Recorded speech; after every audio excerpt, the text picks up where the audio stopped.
Van কি আপনার এটা? দেশের বাড়ি কোথায় আপনার? শরীয়তপুর। ভ্যান কতদিন থেকে চালান ঢাকায়? কতদিন?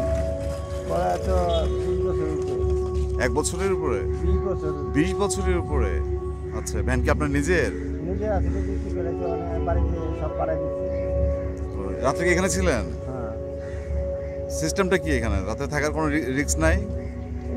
মনে করেন এই বিছানা করে এখানে শুয়ে থাকি। মানে চুরি টুরি হওয়ার কোনো কেউ না, এখানে কেউ টানা হেঁচড়া করে না, না? পুলিশ থাকি এখানে। আপনি প্রথম থেকে কি ভ্যানেই ঘুমান?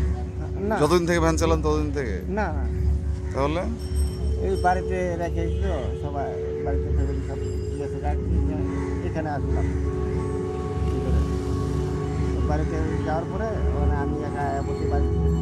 ঠান্ডা কেমন পড়ছে এখন? ঠান্ডা তো প্রচুর, এই যে রাত্রে তো বৃষ্টি আসছে বৈশাখে। রাত্রে বৃষ্টি ছিল। আচ্ছা, এইটা একটা ব্যাপার, মজার বিষয়। এই যে বৃষ্টি যে চলে আসছে, তখন গিয়েছেন কোথায় আপনি? পয়সা রয়েছি, দাঁড়া রয়েছি, ওই যে আমার আচ্ছা, এমনি কেমন আয় ইনকাম কেমন ভ্যানের? মানে কাম কাজ আগে ভালো ছিল, অনেক সময় গাড়ি বেশি, তারপরে কম, আগের থেকে একটু কম। এর আগে ভালোই মোটামুটি। কি ধরনের ভাড়া মারেন আপনি? ওই যে ফার্নিচারের দোকানের মাল ও ফার্নিচারের এটা না? তো মোটামুটি ভালোই তো লাভ থেকে প্রতিদিন। হ্যাঁ আছে মোটামুটি। মাসে কত 30-40 হাজার টাকা ইনকাম আছে? না, এত এটা তো ভালোই ছিল। কত আসে? হ্যাঁ, কত আসে মাসে? মাসে কত আসবে? মানে খাওয়া দাওয়া করে মনে করেন 8-10 হাজার টাকা পাঠানো যায়। দেশে পাঠাইতে পারেন? কে কে আছে দেশে? বাড়িতে আমার দুই মেয়ে, আমার ওয়াইফ, 3 জন। আচ্ছা, আর আচ্ছা। চার তো এই জন। ভ্যানের কাহিনী যেটা, কতদিন থেকে ভ্যানে তাহলে ঘুমান এভাবে?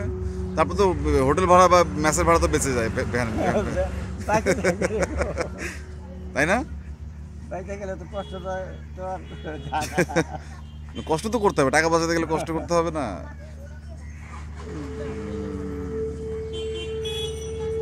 সুন্দর করে ভিতরে হালাবি ভাই। ভাই কিরম আছেন?